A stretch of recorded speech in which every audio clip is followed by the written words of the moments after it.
It's Tuesday, July 9th. I'm Amanda Gear, and this is The Signal. It's gardening day. Horticulturist Todd Boland is here with us, and he's good to go for all your grow questions. And he'll be telling us what's on the go at the Botanical Garden this month.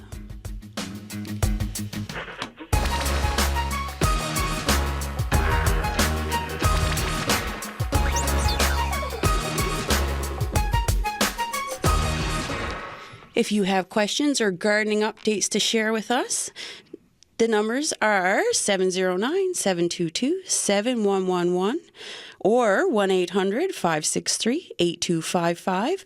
You can always text us as well on our text line, 709-327-8206, or shoot us an email, thesignal@cbc.ca. So welcome, Todd. Thank you for coming in as usual. Oh, my pleasure. Thank you. No problem. As I was going through the events calendar for the Botanical Garden, something popped up that I had some interest in. Tell me about what Booze and Botany is. We've been doing the Booze and Botany now, I guess 7 or 8 years. So what we do is once a month during the summer months, so it's June, July, August, and September, we will have an evening, usually it's just after dinner, or just before dinner, sorry. You come up, and we have different themes, so it could be a wine night, it could be a beer night, it could be a cider, radler night. So it's sort of different, and a cocktail night. So, and I basically am the sort of MC host, so to speak.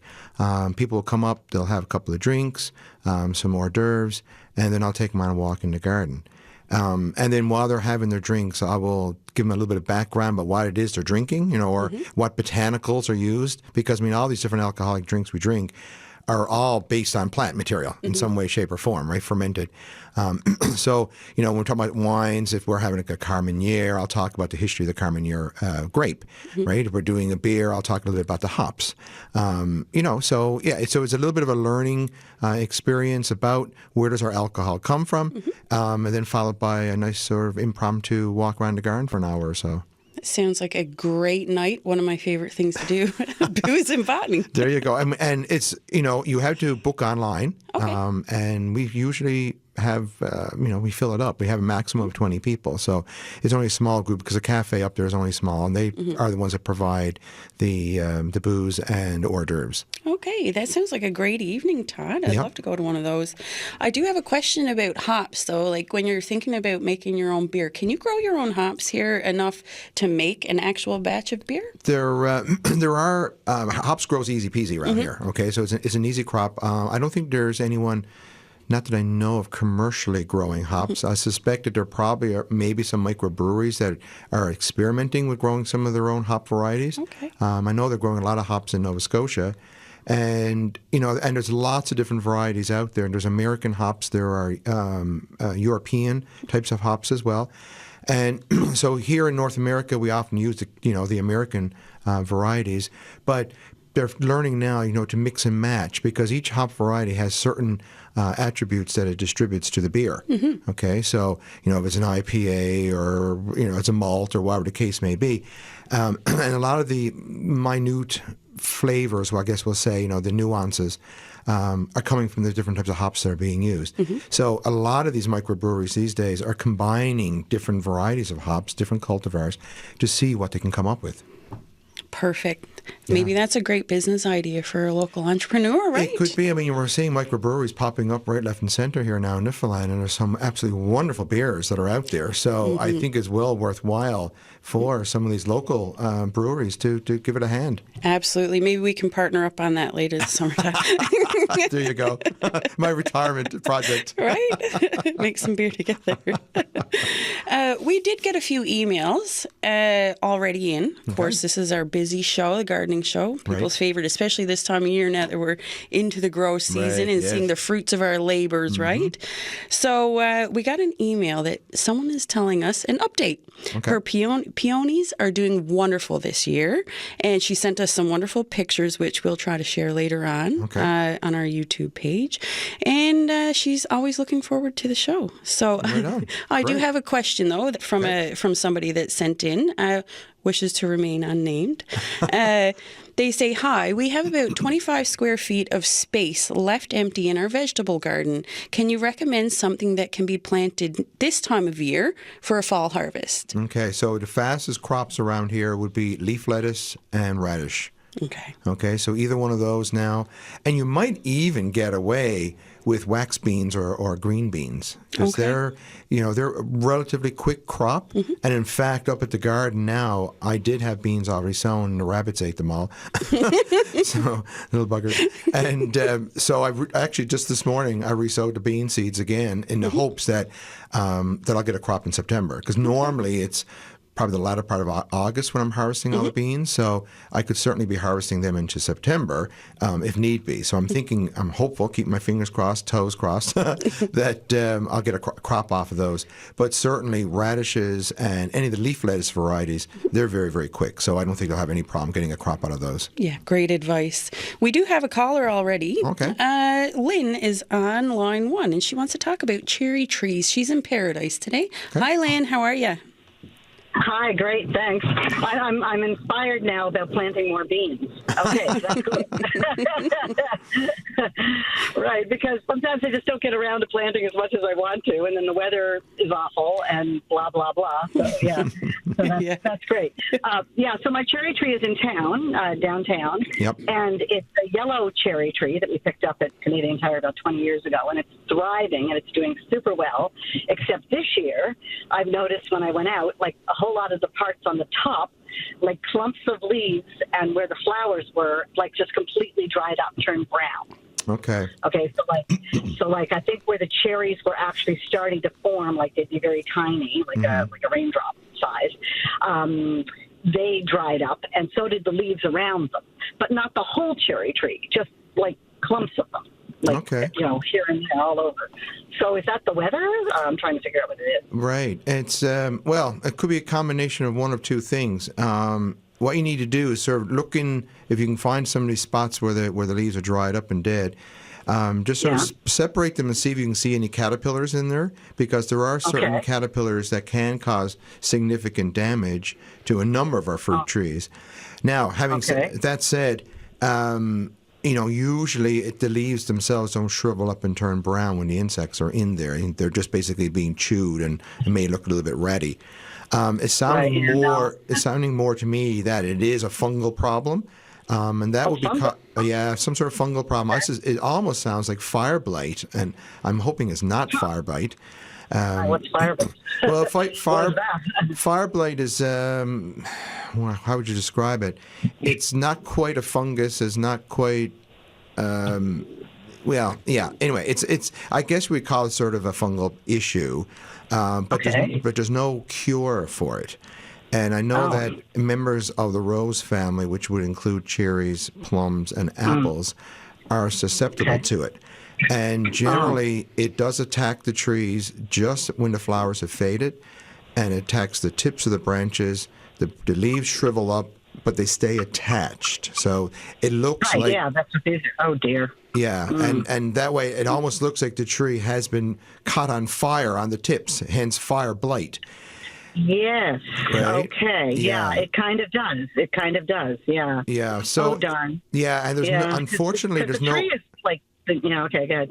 Yeah, the tree is like older, so it's like 15, 20 years old, 20 probably.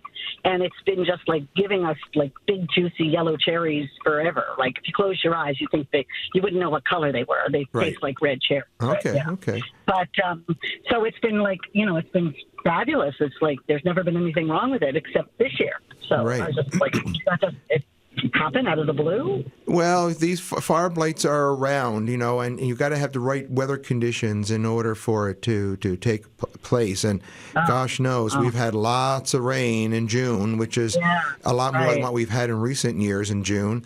And then the temperatures have been going up and down like a dog's stomach. It's hot one day, cold the next. And what we're seeing is all sorts of fungal problems popping up here and there and everywhere this year. So now, because of the weather. right? So I say there's no cure if it's fire blight. Now, it might not be fire blight. It may be just another type of blight. If it's another type of blight, then the tree next year could be the best kind. If indeed it was fire blight, you're going to find next spring that all those tips that turned brown this year will be dead. Oh, okay. Right. Well, they kind of already look like it's just like the clump, the leaves around the little tiny bitty cherry, yep. and the cherry itself. They're already like completely dead. Right. Okay. They're not like just the tips. It's like the whole clump. Oh, okay. Right, and then yep. down near the bottom of the tree, like where I can reach, that's like they're still fine. The cherries are growing. So, yeah, okay. I don't know. So something that, you're just going to keep an eye on that and see if next year it attacks again. It might not. I mean, sometimes the blights come in 1 year and in the following year, the best kind again, right? Because again, when it comes to fungal problems, it really is influenced by the weather. And if the weather is too damp, then that's when the fungal problems become a problem. Okay, well, there you go. Right, exactly. That makes sense. Okay, so it was the weather, but it's because of fungal things, because of the weather. Yeah. Gotcha. Yeah. Okay. All right, so I'll just hopefully it won't be dying, and we'll have to start all over again. But anyway, all right. So anyway, I just wanted to know what happened. So, right on. Okay, very good. All right, thanks so much, Todd. Thanks, guys. Okay. Thanks, bye. Lynn. Bye-bye for now. Okay, bye. I've actually noticed that in my neighborhood, too, with the cherry trees. I know the native cherries, the pin cherries, have been hit by a really bad blight this year. The ones in Barring Park are just devastated. So, I've seen that happen before. Oh my gosh, it must have been like 10 or 15 years ago. We had a similar scenario where the pin cherries really got hit hard. And I'm thinking in that case it was a fire blight because the trees died, right? And since then there were, there's always a couple of trees that survive, and then those ones seem to thrive and come back again. But the trees that get really hard hit just don't seem to recoup at all. So it's sounding to me that it is a fire blight designed to go this year, and just because it's in the pin cherries, it could very easily then spread to the cultivated cherries as well. Okay, that's too bad. And that's usually caused by weather, is it? Or is there like a cycle that these type of funguses or blight go through, Well, normally with fire blight, it specifically enters the plant through the flowers. Okay. Whereas other blights are not dependent upon the flowers at all. But these other blights generally are sort of, they hit from one year to the next. They may do a little bit of damage, but they're not going to do any serious damage in the long run to the tree.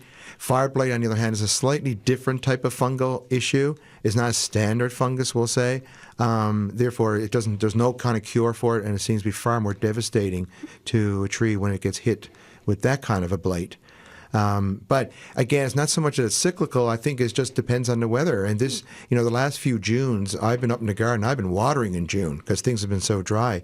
But this June now, my gosh, it's just been like deluge after deluge after deluge here in St. John's anyway. Not so much so on the West Coast, but here in St. John's, we've been getting some pretty heavy downpours.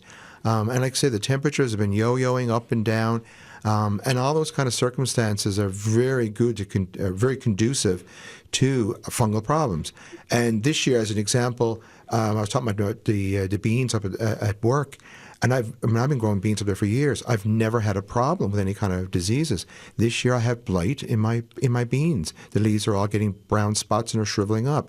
So I can only blame it on the weather because there's nothing else has changed up there, right? The only thing that's changed is that we're getting much wetter weather than what we normally would have for this time of year. Yeah. And is there anything that you can do to control the weather? I mean, we live in such an extreme place for weather, especially geographically throughout the whole province. Is there anything we can do here on the Avalon where we get so much rain, or we just got to accept it? We just got to accept it, and the thing is, too, is not...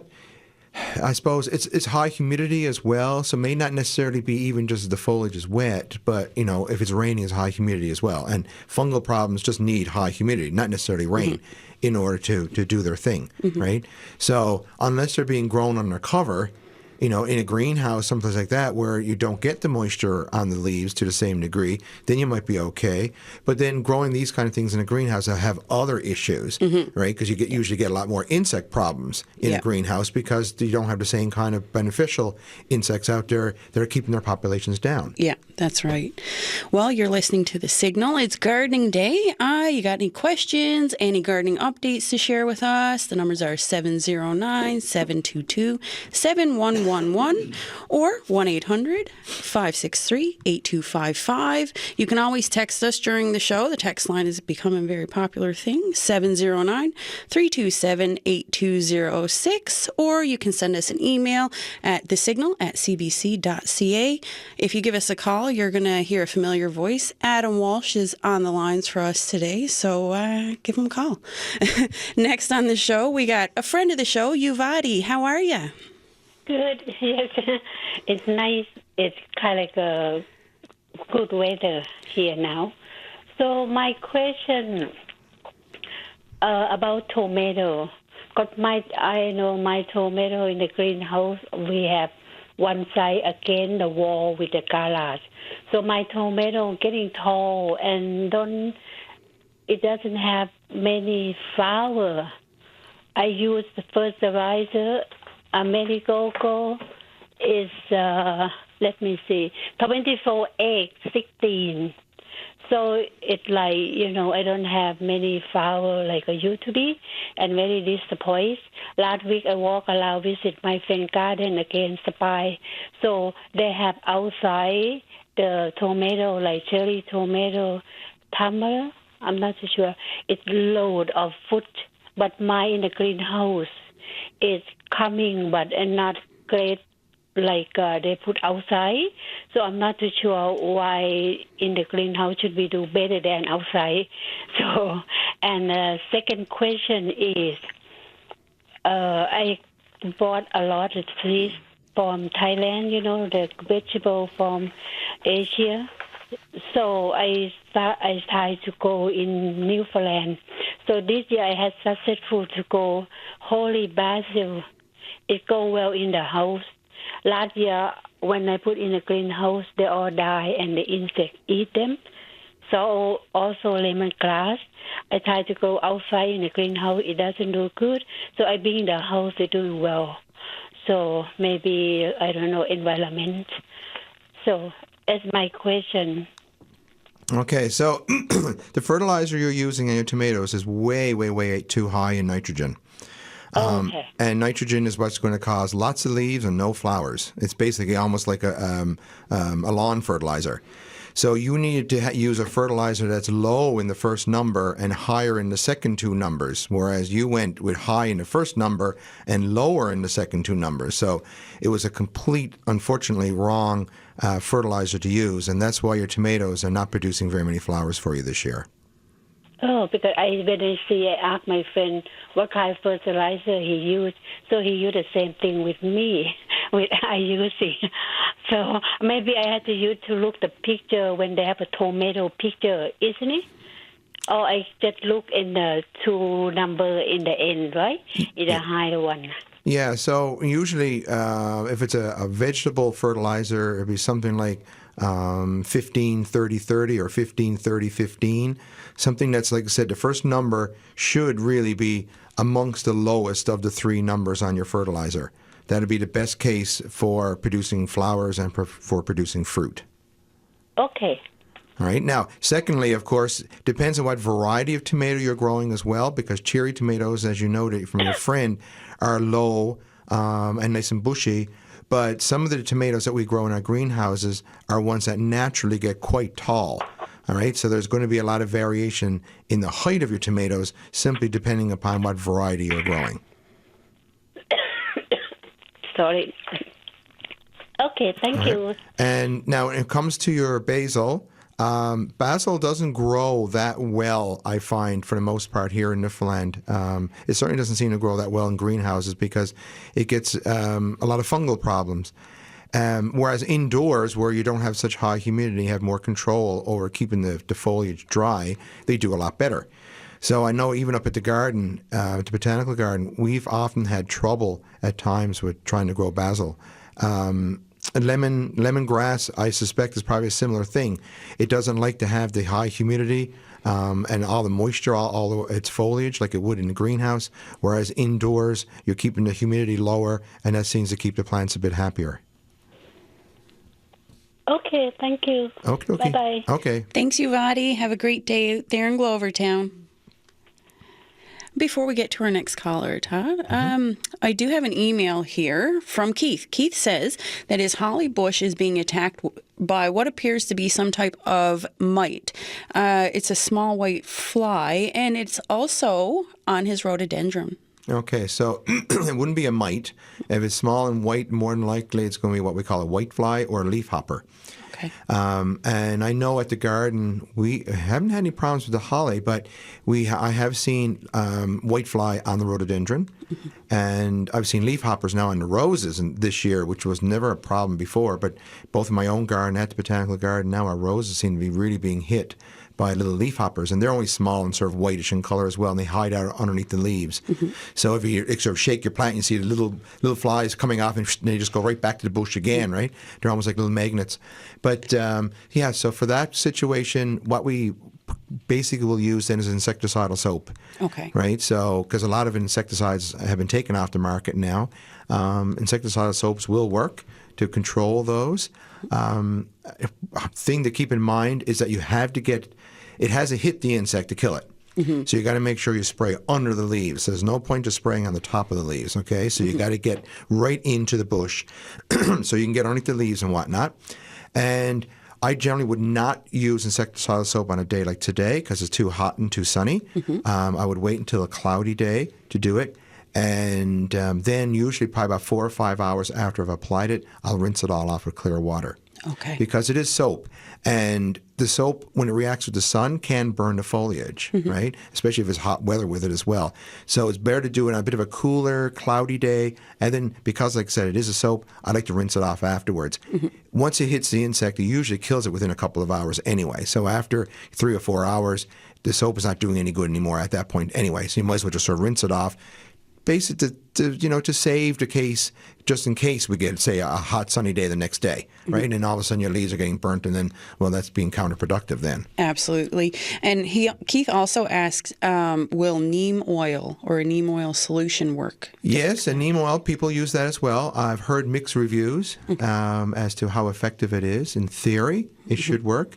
But again, you need to get underneath the foliage because, it does need to hit the insect in order for it to work. Yeah, you got to get it where the insects are, right? Yep. It's no good just spraying on top or superficially just going around with your spray bottle. Perfect. We get another caller on the line. Gus, how you doing? I'm doing great, and that Newfoundlander would say, how are you getting on, boys? Oh, best kind, you know? Good. What's your question for us today, Gus? I have a question about using borax, as in like a detergent, say, for use of boron for our garden. We have a small vegetable garden. I'm after reading a few things online, but whether it's gospel or not is another thing.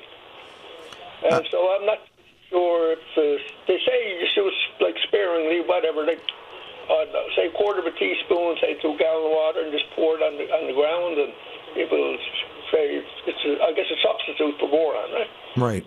I've never used borax for that purpose. I've used borax for controlling ants, but I've never used it as a substitute for boron. Like, 'cause I'm assuming you have a problem with your beets or your potatoes got brown heart.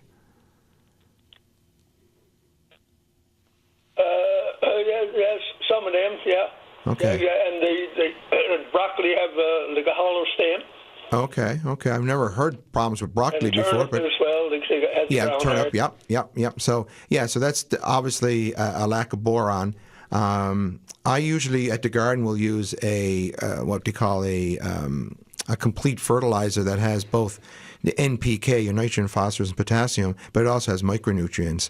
So it'll contain zinc and boron and a few other odds and ends, and that seems to take care of the problem for me. So as a result, I've never had to rely on using a supplemental form of boron for that reason.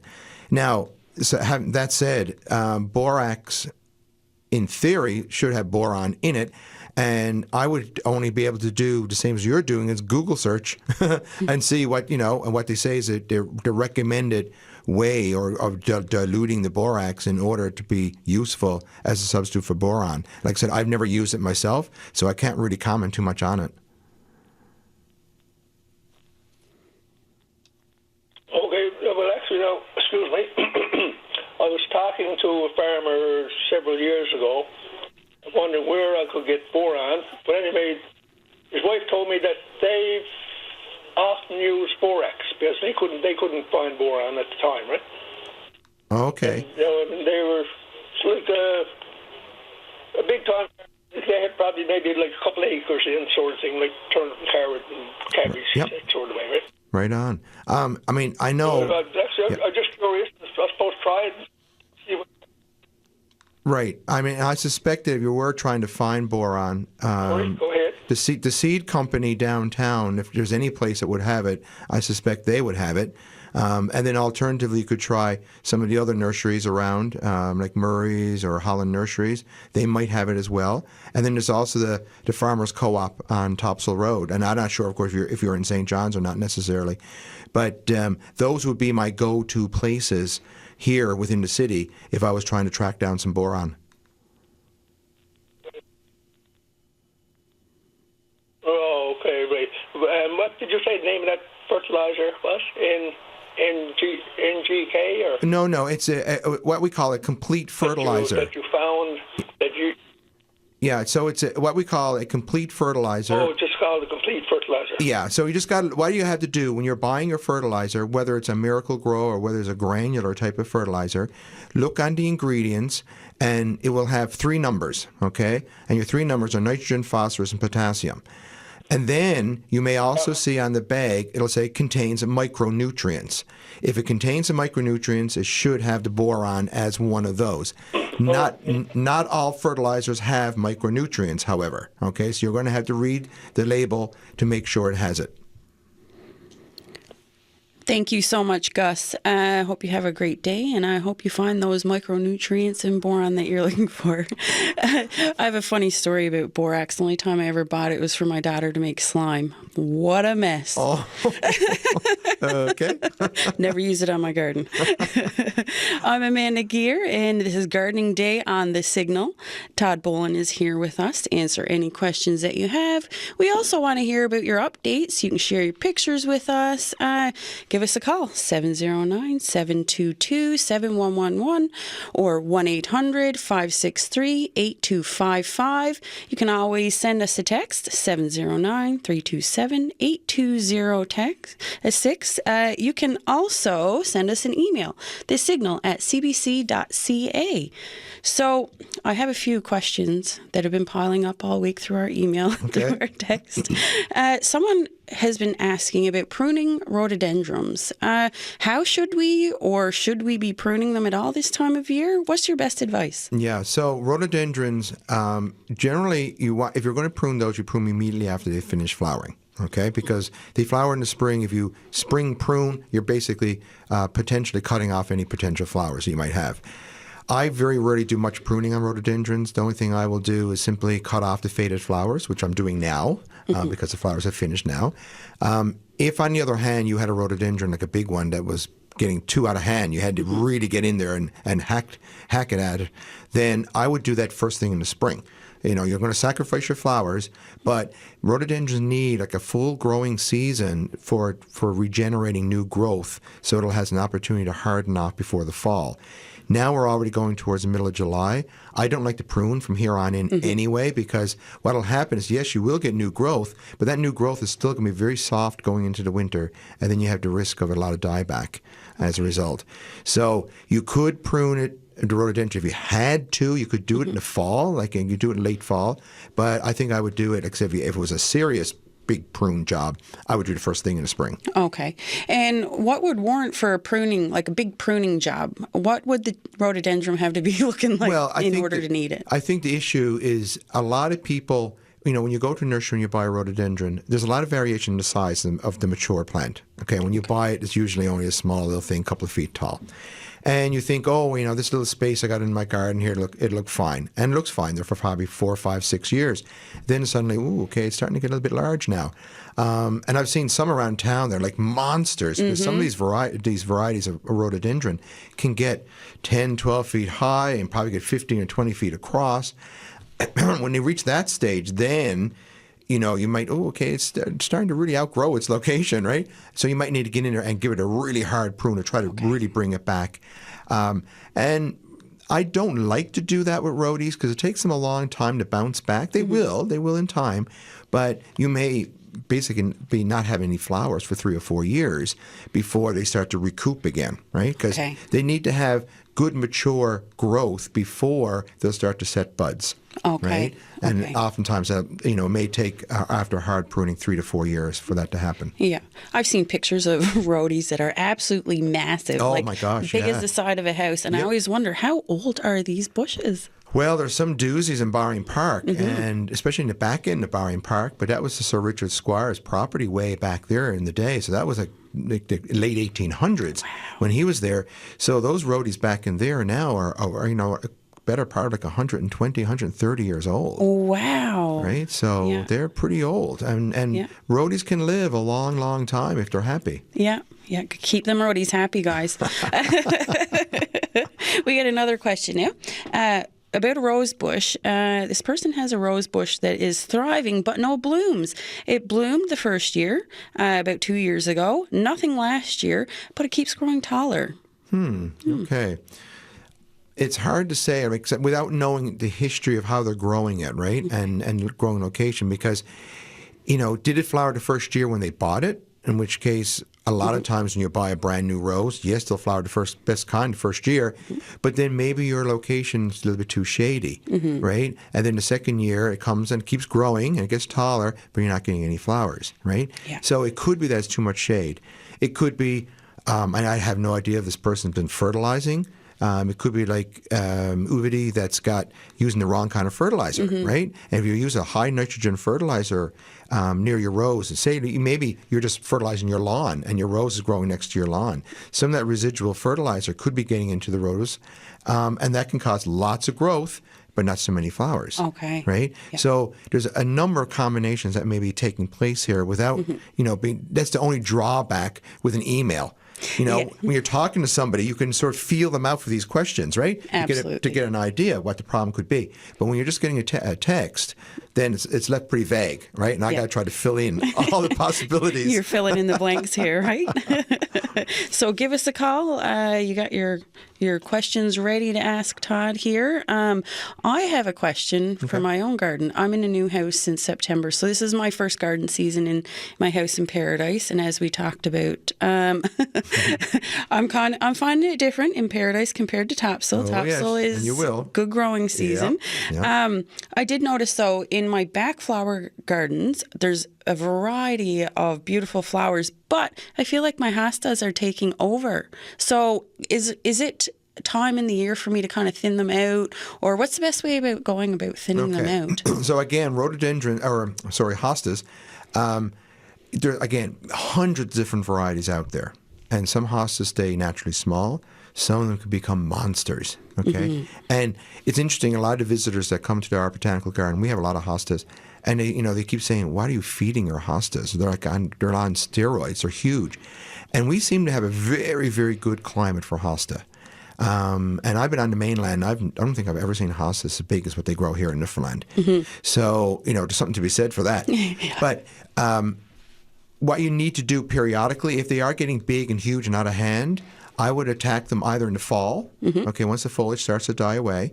It's hard to kill a hosta, so you can dig it up, and you're probably going to need almost a crowbar because they have quite a large root system.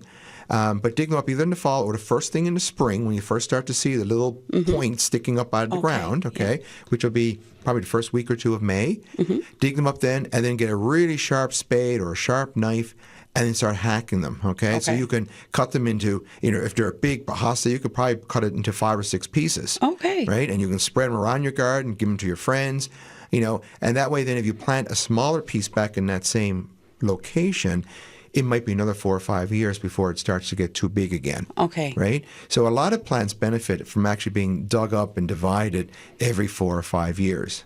Great advice. But now, that said, I got hostas in my garden that I never touched. They're just big monsters, and they just kept getting bigger and bigger and better and better. It's like a good wine, right? Yeah. The older they are, the better they get. It's like peonies as well. So if you don't have to touch them, that's even better. But if you do, they're very accommodating. Okay. So you can get pretty rough with them, and they'll bounce back best kind. Perfect. They won't be too. My hostas won't be hostile toward me. There you go. Them. I got a couple of texts there now. This person says, "Good afternoon. My mother passed away in April, and I've gone from occasional weeder to sole caretaker of her very large garden. 2 questions: which sorts of perennials do you cut back, and which do you haul out or just deadhead? I've hauled out and spent cycles and forget-me-nots, but how about daylilies, hyacinth, and English daisies? What should she do with those?" Okay, so hyacinths, you just leave them until the foliage dies away. Okay. Okay, and that should happen pretty soon now, if it hasn't already. And then she can just remove the foliage, okay, because they're a bulb, and the bulb is just down in the ground. Dormant all summer, it'll sprout up again next spring. So that was that one. What was the other plants? There's daylilies, okay. and English daisies. Okay. English daisies, I find, are not particularly long-lived, but they do have a tendency at times to self-seed a little bit around the garden. Okay? So you can often, if the parent plant dies, you may find another little plant popping up nearby. So for those, for English daisies, I would simply deadhead. So after an individual flower is faded, I would just pluck off that flower. Okay. And if you keep doing that, they should just keep flowering and flowering and flowering and flowering. Okay? So just keep blooming right for the whole season. Daylilies, on the other hand, are more of a one-shot deal. So you get a big boom, a bust of flowers, and then that's it for the season. So once the flowers are finished on those, I simply just cut off the faded flower stalks. Okay. And that's all there is to those. Okay, perfect. I think that answers her question. Thank you for that text, Martha. Another text here about dahlias. Jeannie says, "I bought a couple of dahlias at the garden centre, and the leaves have a powdery mildew. I was told that it's not a problem by the garden centre, but right now the leaves look worse. Will this spread to my other dahlias? Is there a solution?" Okay, so it could potentially spread. Again, the mildew is a fungal problem caused by all the wet weather we've been having. She needs to have really good air circulation. That helps to cut down on mildew problems, right? So if it's too sheltered a spot, that will only just make it exacerbate and help the fungus spread. One thing, a number of the fungicides, there's not a lot of fungicides still on the market today, but the few that are still on the market work pretty effectively on powdery mildew. Okay. Right? So she can go to a local nursery, pick those up and apply that. One of the things she could try first is actually diluted milk, believe it or not. Okay? So if you take a milk and you have like a 1-to-9 ratio, right? Okay. So, whichever way, like 1 ounce of milk and 9 ounces of water, spray the dahlias with that, and sometimes within 24 to 48 hours, the fungus disappears, right? So it's sometimes more effective than others. That's sort of one of the remedies I read about online. And I'll talk a little bit about that because a segue now, tomorrow night, I'm teaching a course at the garden all about pests and diseases. So if people want to know more about pests and diseases, like I said, they can just call up to the garden, register online. And right now we still have, I think, 13 openings for that. Okay, because we have a limit of 20 people. We only have 7 people so far. So we still have more room if people want to sign up and do the pest and disease course tomorrow evening at 6 o'clock.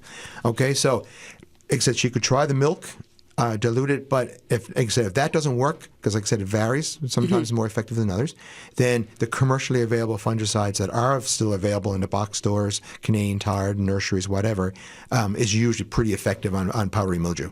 Great advice. And I know so often I get a beautiful flower and I see a pest on it, whether it's a mildew or a bug. For example, right now on my lilies, I do have one thing in common with my topsoil garden, as I do in my new one. I have these little red bugs on my lilies, and it's so horrible. It's disappointing, and they keep on coming, and I don't know where they're coming from. I'll crush them and squish them, and they come back. That came back. And we have the same problem at the Botanical Garden. I have it in my garden here in St. John's.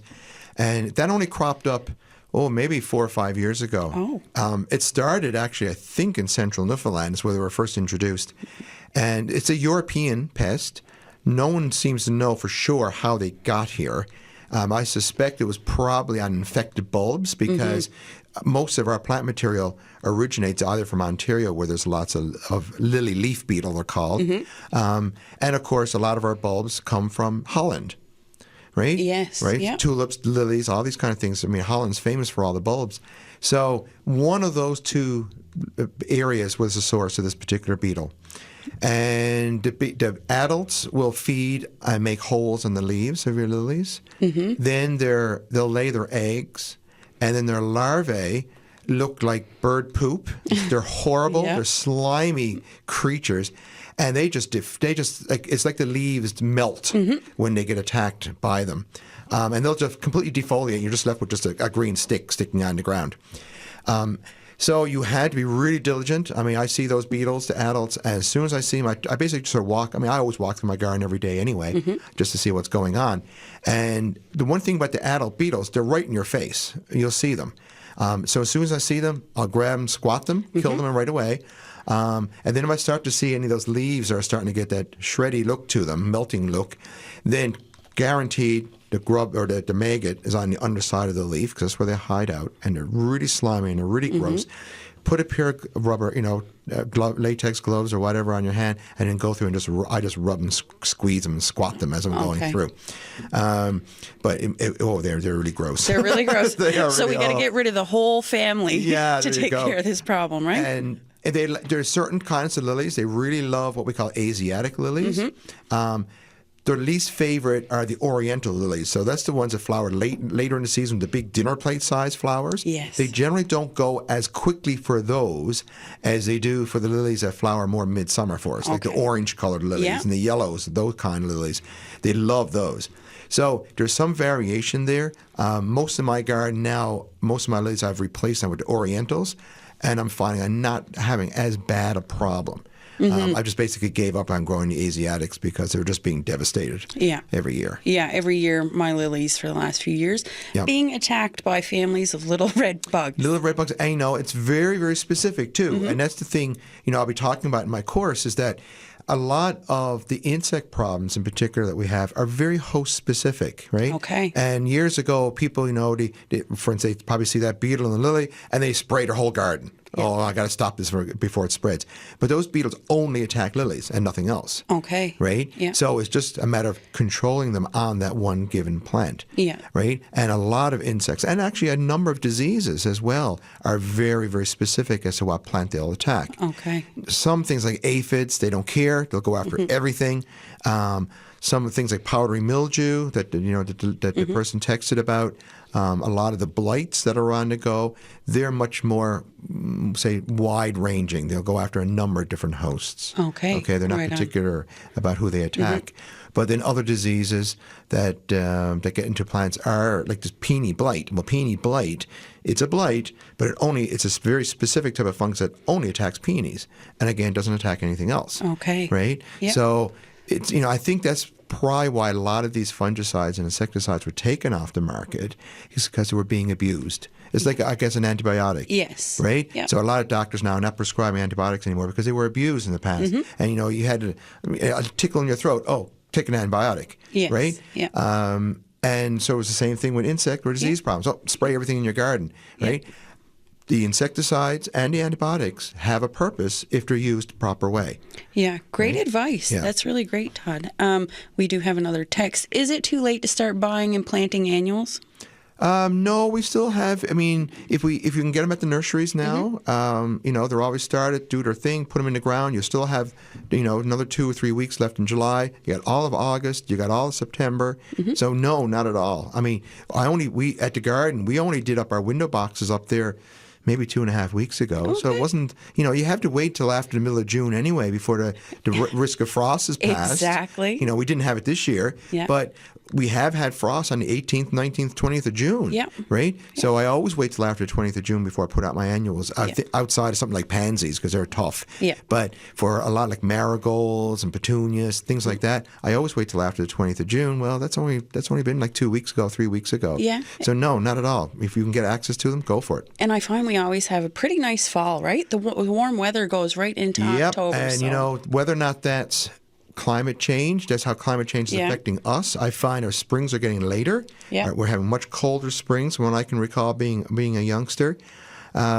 But, I can remember we had our killing frost in September when I was growing up, and now I'm out into the garden at the end of October, and I'm digging up begonias and dahlias that just haven't faded because they haven't been frosted. But it's time for me to put my tulips and daffodils in, right? Because they need to be planted by the end of October. So, our frosts are getting later and later, so our falls are getting better. So it's like our whole season is shifting. It is, as a result. Yeah. I got a picture with an email. This person says, wondering what's wrong with this tomato plant. And I'll turn my screen to let you see, and I'll let the listeners know. There's a bit of yellowing and a bit of drooping on that tomato plant around some of the leaves on top. Can you tell this person what is wrong with this tomato plant? Okay.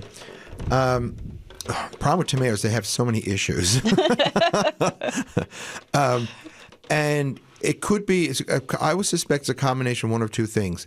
Either one, it's lacking something. Okay, because oftentimes when you get yellow leaves, it's a lack of fertilizer.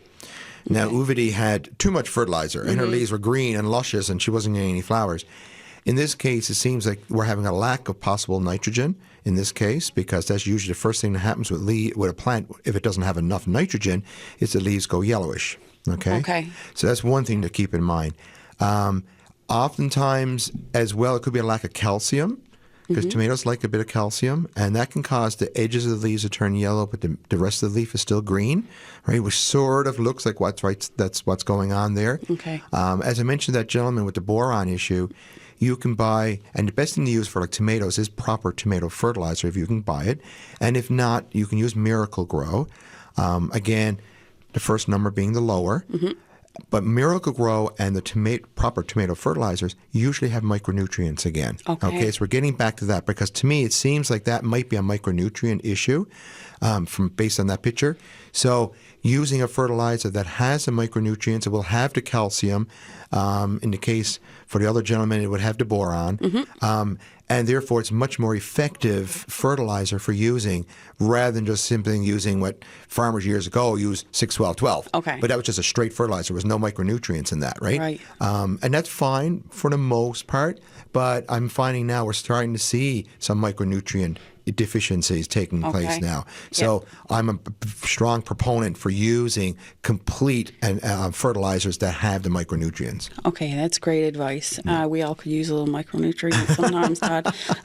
We got Sandy on the line now with a question about a lilac. Hi, Sandy. How are you? Hi, Sandy. Welcome to the show. Hi, I'm great. How are you guys? Good. Doing wonderful, thank you. What's your question? My question involves a very old lilac bush that I have that used to produce flowers every year, and this year there were no flowers. So I'm wondering kind of what's going on. Okay, so, excuse me, lilacs sometimes can have a bit of a cycle, and I know this year some lilacs were smothered in flowers and some lilacs had none. If it's a really old lilac, sometimes you'll find the flowering does start to drop as they get more, the stems get older. You just get lots of leaves and very few flowers. So you may need to regenerate. Now, without having seen the lilac myself, to know if it's really old and you have really, really large stems, sometimes those old stems should be pruned out to try to encourage younger stems from the base of the plant to grow up. And those younger stems then in another 2 to 3 years will then start to resume flowering again, because they do bloom better with the somewhat younger stems than really, really old stems. Some really, really old stems, yeah. Okay, so that could be one of the issues. Other than that, it could be, I mean, I know with lilacs too, because if you don't deadhead them promptly after they finish flowering, they sometimes will not produce any flowers the following year. So if your lilac was it covered in flowers last year? No, it had a fair few, but I don't know that it was, spectacular. Okay, so it sounds like it might be starting to go a little bit downhill just simply because of the age factor. Right.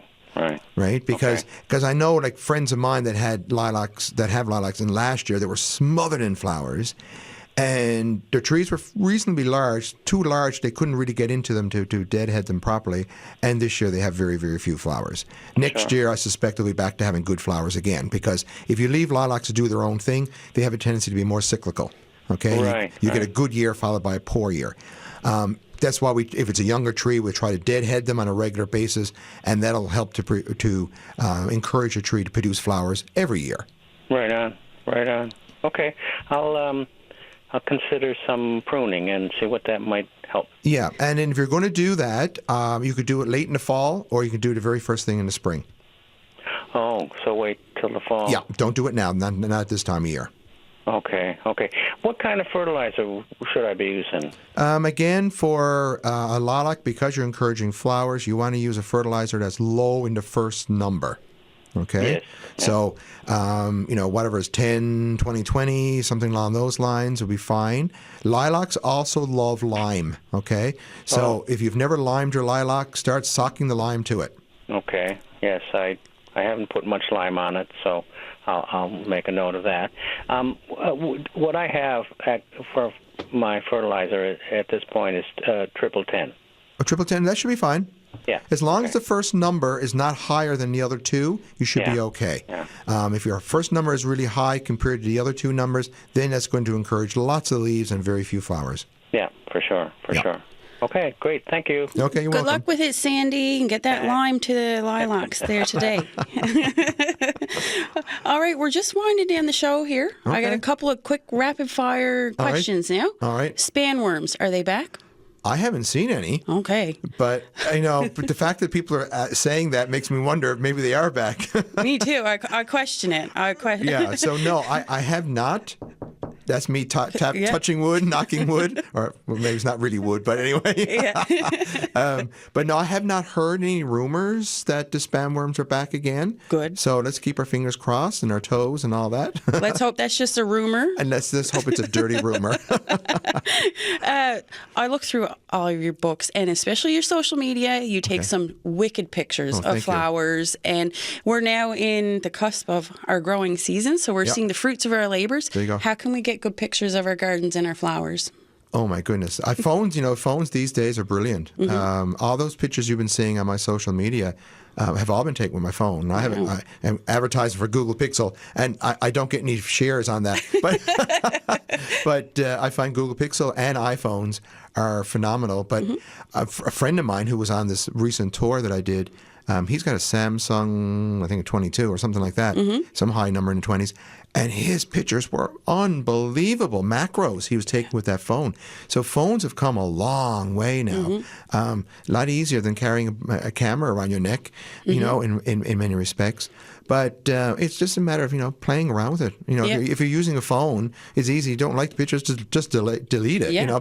That's the beauty of the cameras too, right? You can just take picture after picture and pick the best one. There you go, right? Goes for selfies too, guys. Yep. So, and it's a matter, whatever it is you're taking a picture of, try to get the picture in the center of your, because you see so many people and obviously their subject is off to the side. And it's like, well, you can easily control that. And you can always crop to make it in the center. Crop is my best friend. It's been a pleasure today. I really enjoy our conversation. I love talking about gardening, and I hope to get used to my new garden in paradise sooner rather than later. Good luck. And I hope I can cool that my greenhouse down, because she's hot. Oh, I know. You got to keep your doors open, and if you have to, put a fan in there. That's great. That's There you go. a really good point, and I think I'm going to have to do that later today. Right on. So that's all the time we have for today. right, perfect. And I really enjoyed this. My But pleasure. coming up tomorrow on the show, Suffering in the Shadows. Parents of medically complex children say life is a never-ending fight for help that is filled with tasks that go beyond the typical parenting duties. Tomorrow, you'll hear from parents about life with medically complex children. Are you one of those parents? Get in touch. Adam will be back tomorrow. I'm Amanda Gear, and this is The Signal.